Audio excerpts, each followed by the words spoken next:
गुजरात जैसे राज्य में विधानसभा चुनाव होने हैं, हिमाचल में चुनाव होने हैं, अगले साल फिर देश के 9 राज्यों में चुनाव होने हैं, फिर साल 2024 में लोकसभा चुनाव होने हैं। बीजेपी को हर चुनाव के लिए मेहनत करनी है, हर चुनाव के लिए वोट जुटाना है, जनता को अपनी उपलब्धियों को बताना है। लेकिन नहीं, बीजेपी को तो इन सब कामों से कोई मतलब ही नहीं है, क्योंकि आम आदमी पार्टी के मुताबिक तो देश की सबसे बड़ी पार्टी बीजेपी तो सिर्फ दिल्ली की आम आदमी पार्टी को सत्ता से उखाड़ फेंकने की जद्दोजहद में लगी है। नरेंद्र मोदी जो देश को क्या दुनिया को नई दिशा दिखा रहे हैं, दरअसल उनका ध्येय तो सिर्फ आम आदमी पार्टी को दिल्ली की सत्ता से उखाड़ फेंकना है। ऐसा ही लगता है शायद दुनिया की सबसे ईमानदार आम आदमी पार्टी के नेताओं को। लेकिन साहब ऐसा नहीं है। बीजेपी के पास आपसे अलग बहुत से काम है। बीजेपी के पास समय ही नहीं है आप पर बर्बाद करने के लिए, दिल्ली में ऑपरेशन लोटस को अंजाम देने के लिए। लेकिन सिसोदिया तो जैसे ही सीबीआई ऑफिस से बाहर निकले वैसे ही उन्होंने दिल्ली में ऑपरेशन लोटस का बीज बो दिया। 10,000 करोड़ का घोटाला हुआ, दिल्ली में 10,000 करोड़ का एक्साइज घोटाला हुआ। लेकिन आज मैंने सीबीआई में जाके देखा, मैंने देखा कि कोई घोटाला तो वहाँ है ही नहीं। घोटाले की तो कुछ मसला ही नहीं है वहाँ पर। सारा केस फर्जी है, मैं जानता हूँ सारा केस फर्जी है। और आज मैंने सीबीआई में 9 घंटे की पूछताछ के दौरान 9 घंटे जो मैं रहा वहाँ पे, वहाँ भी मैं समझ गया कि किस तरह से सारा केस फर्जी है और किस तरह से इन्होंने पूरी साजिश की गई है। आज मुझे समझ में आया कि इन्होंने सीबीआई में केस किसी घोटाले की जांच के लिए नहीं करा रखा। इन्होंने सीबीआई में जो मेरे खिलाफ केस करा रखा है वो दिल्ली में एक्चुअली ऑपरेशन लोटस को कामयाब करने के लिए करा रखा है। इसके बदले में बीजेपी ने केजरीवाल की आम आदमी पार्टी को बस 3 नाम याद दिलाए हैं। जी, बस 3 नाम, और अपना स्टैंड क्लियर कर दिया। बीजेपी प्रवक्ता संबित पात्रा ने प्रेस कॉन्फ्रेंस की और कहा, नवाब मलिक, संजय राउत और सत्येंद्र जैन भी खुद को पाक साफ बता रहे थे, लेकिन उनमें से किसी को अब तक जमानत नहीं मिल पाई है। इसके साथ ही पात्रा ने नेशनल हेराल्ड केस में सोनिया गांधी और राहुल गांधी से पूछताछ के दौरान कांग्रेसियों के आपा खो देने की बात भी याद दिलाई।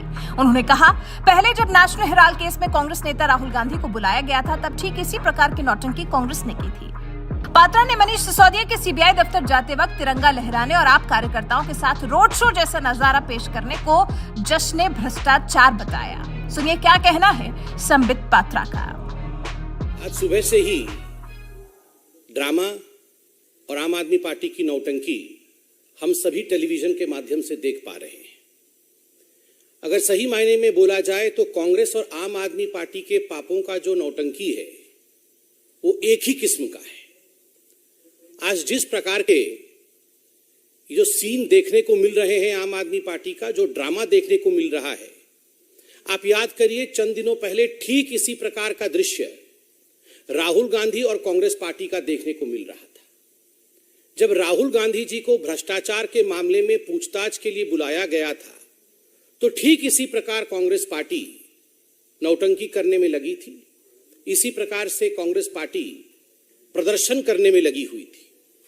और आज ये अतिशयोक्ति नहीं होगी अगर ये कहा जाए कि ये जश्न भ्रष्टाचार है। This is almost celebrating corruption. पहले तो भ्रष्टाचार कीजिए, दलाली कमाइए, और उसके ऊपर जब आपसे पूछा जाए सवाल, जब आपसे सवाल पूछताछ किया जाए तो आप जश्न मनाइए। जिस प्रकार से मनीष सिसोदिया आज एक खुले कार में अपने समर्थकों के साथ नारे लगाते हुए, फूल माला डाले हुए निकले हैं, ऐसा लग रहा है मानो कोई किला फतेह करके वापस आ रहा है। It seems as if the आम आदमी party has won the World Cup of corruption. इसमें कोई दो मत नहीं है। अगर वर्ल्ड कप होगा करप्शन का तो आम आदमी पार्टी उसमें दुनिया की नंबर 1 पार्टी साबित होगी, सिद्ध होगी। और जो 3 नाम संबित पात्रा ने आम आदमी पार्टी को याद दिलाए हैं उनकी भी कहानी आपको सुनाई देते हैं। आप याद करिए, नवाब मलिक जी, सत्येंद्र जैन जी, संजय राउत जी, ये सारे लोग इसी प्रकार से अपने घरों से निकले थे। आप याद करिए, जब नवाब मलिक के ऊपर भ्रष्टाचार का आरोप लगा था और जो अपने घर से वो निकले थे तो उनका भी टीका लगाया गया था। संजय राउत जी का भी इसी प्रकार से विदाई की गई थी। और तो और सत्येंद्र जैन जी को तो भारत रत्न मिलना चाहिए।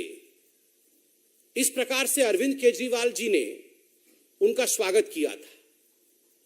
मगर इनमें से कोई भी व्यक्ति जेल से बाहर नहीं आ पाया। हर व्यक्ति आज जेल में है। नवाब मलिक भी जेल में है, सत्येंद्र जैन भी जेल में है और संजय राउत भी घोटाले में जेल में। They went to the jail with a fanfare, but they could not prove that they were not guilty. आज तक उन्होंने ये एविडेंस प्रस्तुत नहीं किया है कि उन्होंने भ्रष्टाचार नहीं किया और नतीजा है कि आज भी वो जेल में बंद है। कोई भी भ्रष्ट व्यक्ति कभी नहीं कहता है कि मैं भ्रष्ट हूं।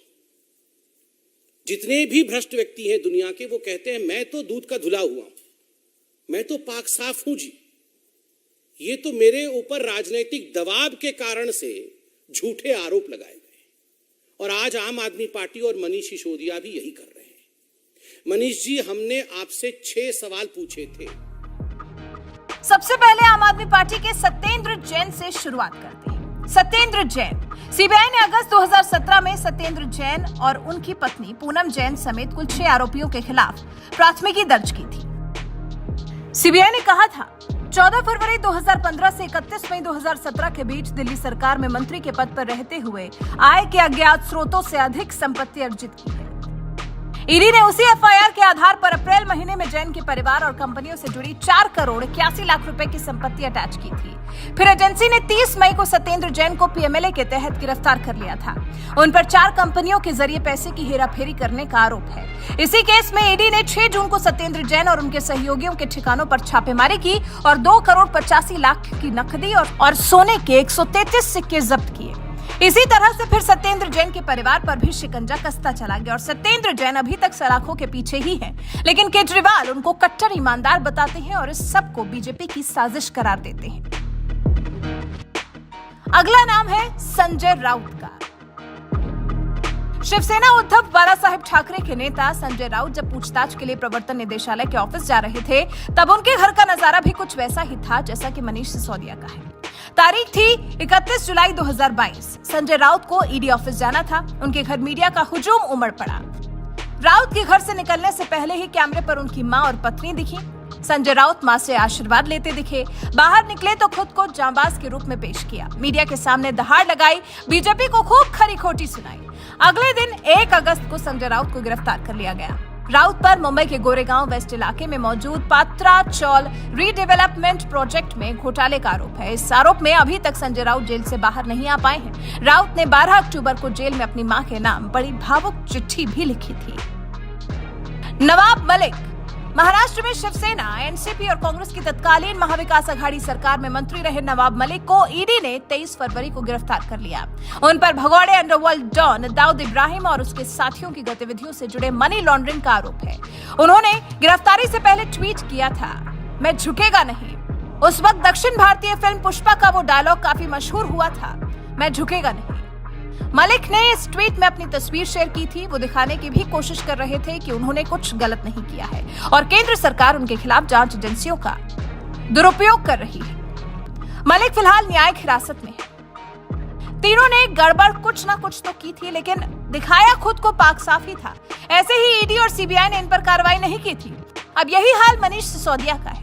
अरविंद केजरीवाल और मनीष सिसोदिया ने खुद को पाक साफ ही बताया है। लेकिन अब जब जांच हो रही है तो पता चल जाएगा कि मनीष सिसोदिया, जो ईमानदार होने का ढिंढोरा पीटे रहते हैं, आखिर में वो कितने ईमानदार हैं। अब आप हमें इस बारे में क्या सोचते हैं, कमेंट कर जरूर बताएं।